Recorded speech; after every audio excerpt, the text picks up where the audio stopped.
Cold open, dramatic hook, screen, black, a single number fades in, $1.2 trillion, hold for 3 seconds. In the first quarter of 2025, a single policy decision made in Washington erased more cross-border trade value than any economic shock since the Great Depression.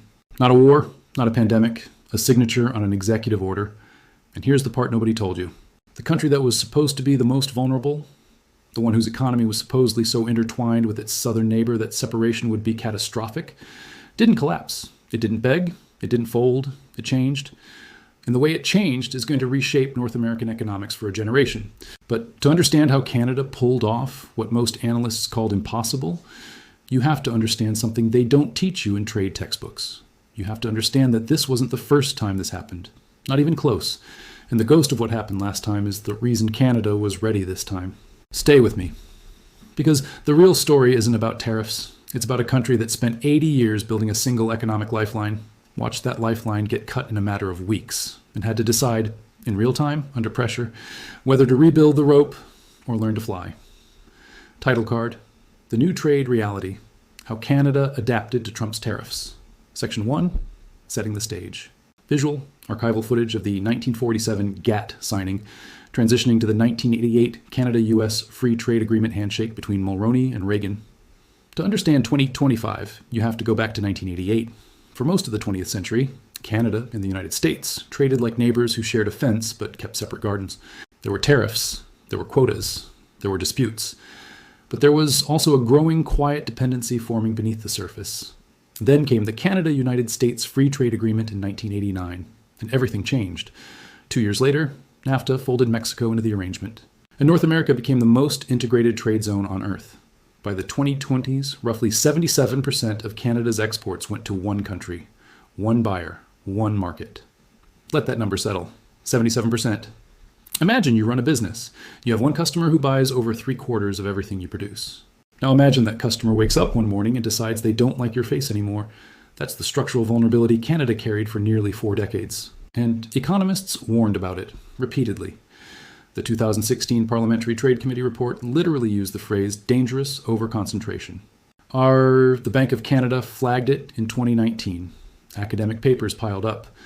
But warnings without consequences are just words on paper. And the political cost of diversifying, building new trade relationships with Europe, with Asia, with South America, always seemed higher than the comfort of the status quo. The American market was right there, efficient, predictable, profitable. Why fix what isn't broken? Well, here's the twist. It was broken. It had been broken for years. Nobody just had the incentive to admit it. Beat. Screen shifts to a map showing trade flows between Canada and the US pulsing like arteries. And here's the second twist, the one that most people missed. When the tariffs hit in 2025, they didn't hit a Canada that was completely unprepared. Because something had happened between 2018 and 2024. Something quiet, bureaucratic, almost invisible, that planted seeds nobody expected to bloom so soon. But I'm getting ahead of myself. Let's go back to the beginning. Let's go back to the first trade war. Because history doesn't repeat, but it rhymes. And this time, the rhyme was almost exact. Section 2, Origins, the first warning shot. Visual, 2018 news footage, Trump at a G7 summit, steel mills, aluminum plants in Quebec, March 2018.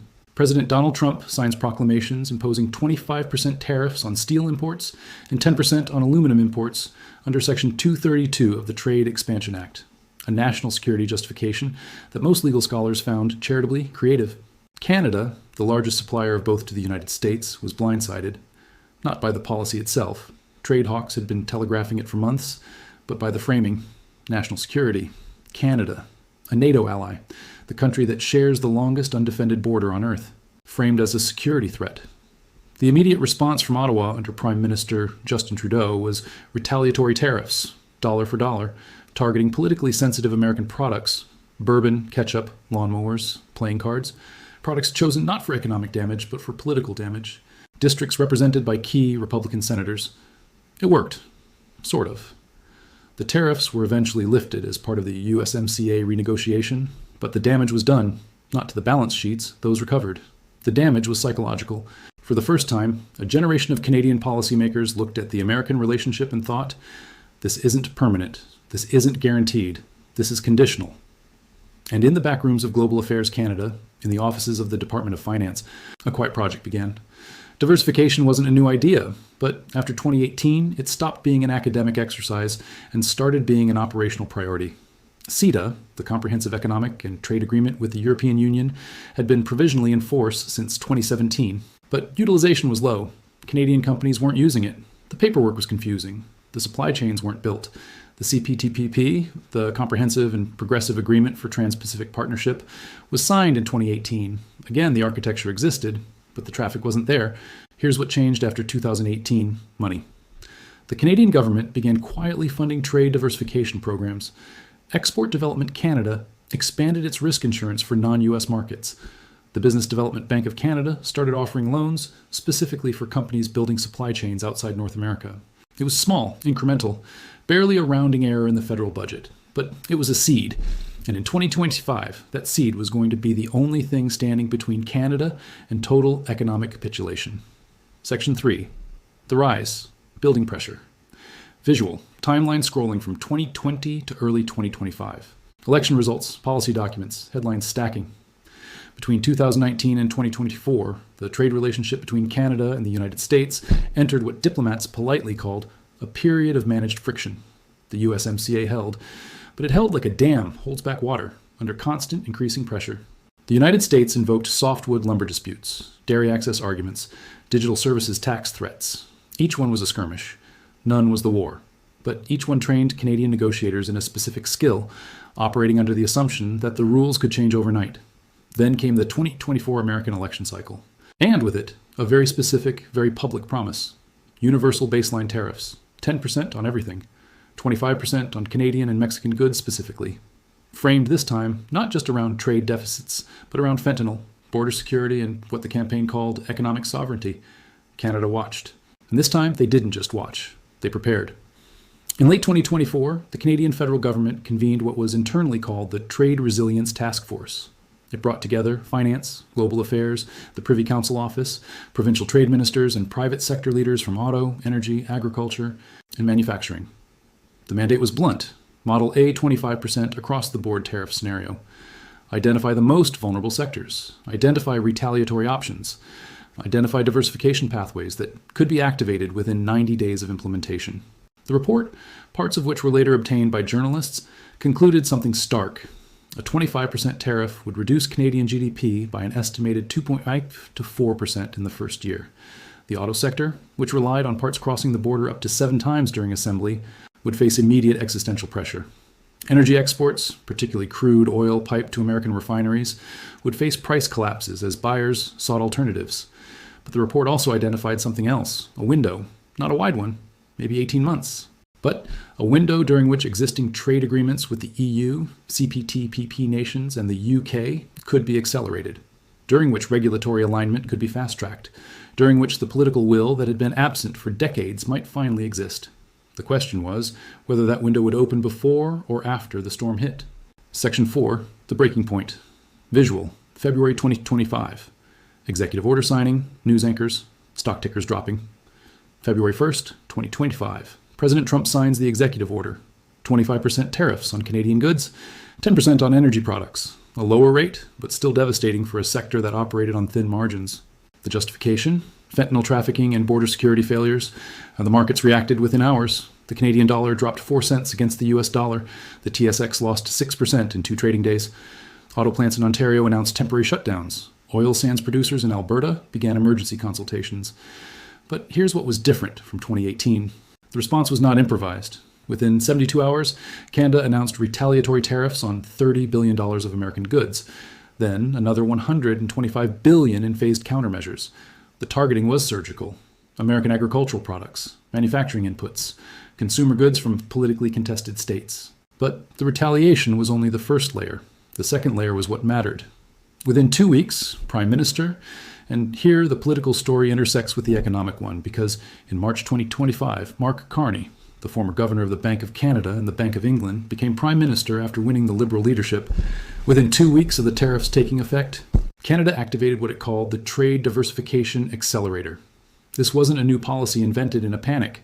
This was the architecture that had been quietly built since 2018, now suddenly given political urgency and unlimited funding.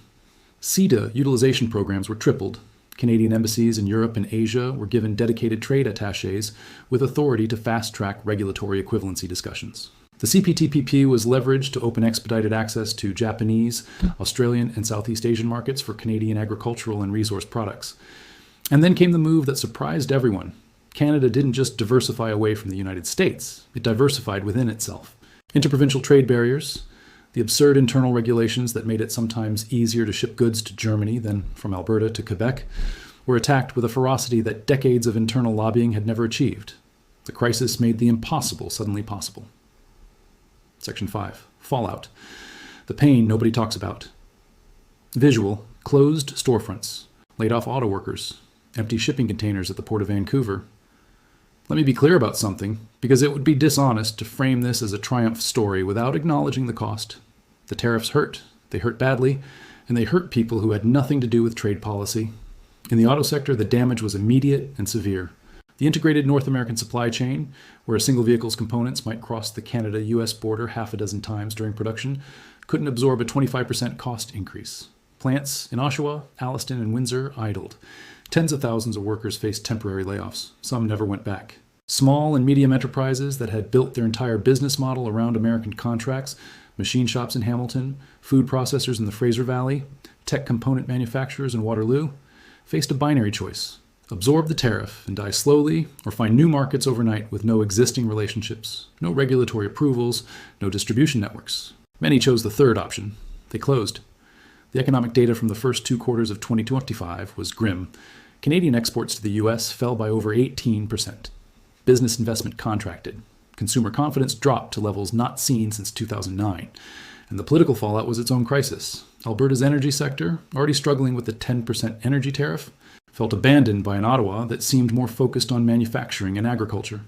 Western alienation, that perennial Canadian fracture, widened. Provincial premiers publicly clashed with the federal government over response strategy. This is the part of the story that the highlight reels skip. The adaptation was real. But it was built on a foundation of genuine suffering.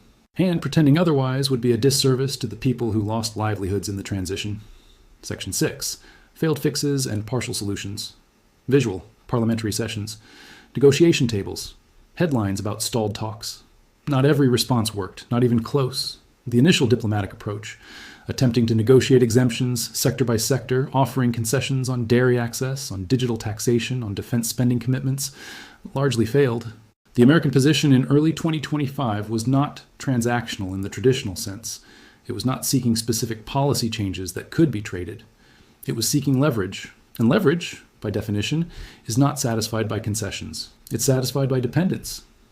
The attempt to use the USMCA dispute resolution mechanisms was another failure.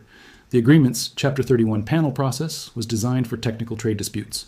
It was not designed for a wholesale repudiation of the agreement's spirit by one of its signatories. The panels convened. They deliberated. They issued findings. And the findings were ignored. The Buy Canadian movement that surged in early 2025, consumers voluntarily choosing domestic products, retailers prominently labeling Canadian-made goods, generated enormous goodwill and some measurable economic benefit. But it couldn't replace the scale of the American market. You cannot consume your way out of a trade shock when your domestic market is 1/10 the size of the market you've lost. What did work was messier, slower, and less photogenic. Regulatory alignment with the EU accelerated. Canadian food safety standards, pharmaceutical approvals, and industrial certifications were harmonized with European equivalents in months rather than the years such processes typically require. Not because the regulations changed, but because the political will to push through bureaucratic resistance finally existed. The CPTPP became a genuine lifeline. Canadian canola, pork, seafood, and timber found buyers in Japan, Vietnam, and Malaysia at volumes that grew 40% year over year. It didn't replace the American market, but it kept producers alive. It kept cash flowing. It bought time. And the energy sector found an unexpected adaptation. Canadian crude, discounted by the tariff, became attractive to Asian refiners. New shipping arrangements were made. The Trans Mountain pipeline expansion, completed in 2024, suddenly looked less like a boondoggle and more like strategic infrastructure. The diversification of energy exports away from American refineries, long discussed and never executed, became an operational reality under the pressure of necessity. Section 7. Modern parallels and repeating patterns. Visual, split screen, 1930s. Smoot-Hawley headlines beside 2025 tariff headlines. charts overlaying the data. Now, here's where the story gets uncomfortable. Because if you zoom out, if you look at the pattern across a century of trade history, what happened in 2025 is not unprecedented. It's a recurrence. In 1930, the United States passed the Smoot-Hawley Tariff Act, raising duties on over 20,000 imported goods. The intent was to protect American industry. The result was a global retaliatory spiral that collapsed world trade by 65% and deepened the Great Depression into a catastrophe. Canada was hit hard. And Canada's response in 1931 was the Ottawa Agreements, a pivot toward the British Empire, toward Commonwealth preference, away from the American market. It took a decade. It was painful, but it restructured Canadian trade for a generation. The parallel to 2025 is almost eerie. The same trigger, a major economy turning inward, using tariffs as political instruments rather than economic tools. The same response pattern. The affected country initially retaliates, then realizes retaliation alone is insufficient, then pivots to diversification. The same timeline, 18 months to 2 years before the new trade patterns begin to solidify. And here's the data point that should stop you cold. In 1929, before Smoot-Hawley, Canada sent approximately 60% of its exports to the United States. After the Ottawa Agreements and the trade restructuring of the 1930s, that number dropped to 45%. It took the post-war boom and the 1965 Auto Pact to rebuild the American share. In 2024, before the tariffs, Canada sent 77% of its exports south. By the end of 2025, that number had fallen to 63%. The diversification was happening faster than in the 1930s, because the infrastructure of global trade, the digital systems, the existing agreements made it possible. But the pattern was identical, and here's the truly uncomfortable parallel. In the 1930s, the trade war didn't stay economic. It fed political extremism. It fractured alliances. It made the geopolitical environment more volatile, more zero-sum, more dangerous. Trade wars don't stay in the trade column. They migrate into security policy, into alliance structures, into the fundamental question of who trusts whom. Canada in 2025 began increasing defense spending, not just because of NATO commitments, but because the tariff crisis exposed a deeper truth. Economic dependence and security dependence are the same dependence. If your economy can be held hostage by a single country's political mood, then your sovereignty is conditional, and conditional sovereignty is not sovereignty. Section 8, the new equilibrium. Visual, modern footage, container ships heading west across the Pacific, Canadian flags at EU trade summits, new manufacturing plants breaking ground. By mid-2026, the picture had shifted, not resolved, not healed, but shifted. The 25% tariffs remained in place. Negotiations continued but produced no breakthrough. The USMCA existed on paper but functioned in name only. And yet, and this is the crucial and yet, the Canadian economy had stabilized, not at its pre-tariff level. GDP remained roughly 2% below the 2024 trend. Employment in traditional export sectors remained depressed, but new channels were flowing. Trade with the EU was up 22%. Trade with CPTPP nations was up 31%. Interprovincial trade had grown for the first time in a decade as internal barriers fell. The Canadian dollar had stabilized at a lower level, which made non-US exports more competitive. The auto sector was reconfiguring, not abandoning North America. That would be impossible in the short term, but building secondary supply chains, sourcing components domestically, looking to Mexico, ironically, as a partner in circumventing the bilateral tariff structure through residual trilateral provisions. The energy sector had permanently redirected roughly 15% of its export volume to Pacific Rim markets, not enough to replace the American buyer, enough to ensure that the American buyer was no longer the only buyer. And that distinction between a primary customer and a sole customer is the difference between leverage and captivity. Canada had not escaped the tariffs. Canada had adapted around them. And in doing so, it had discovered something about itself that decades of comfort had obscured. That the dependence on the American market was not a natural law. It was a choice, and choices can be unmade, painfully, slowly, imperfectly, but unmade. Section 9, 3 takeaways. Visual, clean graphics. Each takeaway appears as text on screen. So, what does this mean? Not just for Canada. For anyone watching this who lives in an economy that depends on a single trading partner. For anyone building a business, a career, a policy framework in a world where the rules are no longer stable. Takeaway 1. Concentration is not efficiency. It's vulnerability wearing the mask of efficiency. For 40 years, the Canada-US trade relationship was described as efficient, integrated, optimal. And it was all of those things, right up until the moment it wasn't. The same logic applies to any system optimized for a single variable. When that variable changes, the optimization becomes a trap. Diversification looks like waste in calm times. It looks like survival in crises. Takeaway 2, adaptation requires pre-built infrastructure, not just political will. Canada survived 2025 not because it suddenly got smart in February. It survived because between 2018 and 2024, it had built the architecture of alternatives: CETA, CPTPP, export financing, regulatory frameworks, trade promotion staff. None of these were sufficient alone. All of them together created a platform that could be activated under pressure. You cannot build a lifeboat during the storm. You build it in the harbor, hoping you'll never need it. Takeaway 3. Economic sovereignty and political sovereignty are inseparable. The deepest lesson of the tariff crisis was not economic. It was constitutional in the broadest sense. A nation whose trade, whose energy, whose supply chains are controlled by another nation's political decisions is not fully sovereign. It is a tenant in someone else's house, and tenants can be evicted. The tariff crisis forced Canada to confront that reality, not as a theoretical argument, but as a Tuesday morning emergency. And the response, imperfect, expensive, painful, was the assertion of a sovereignty that had been quietly eroding for decades. Section 10, the warning. Visual. Slow zoom on a map of global trade routes. Some glowing, some dark, uncertain. But here's the warning, and I want you to sit with this. The adaptation worked, mostly, but it worked because Canada had options. It had existing trade agreements. It had a diversified enough internal economy to redirect. It had institutional capacity, educated workforce, geographic access to 2 oceans. Not every country has those options. And the pattern that hit Canada in 2025 is not finished moving. It is a global pattern. The era of stable, rules-based trade, the era that began in 1945, that accelerated in 1990, that everyone assumed was permanent, that era is over.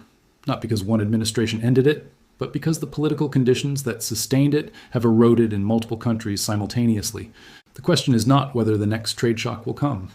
The question is whether your country, your industry, your career has built the architecture to absorb it, or whether you are still sending 77% of your future to a single buyer and calling it efficiency. The tariffs will eventually be negotiated down. Maybe. Or maybe they won't. Maybe the 25% becomes the new normal. Maybe it becomes 35. Maybe the next disruption isn't tariffs at all, but something else entirely. A currency crisis, a supply chain collapse, a geopolitical fracture that makes trade routes physically impassable.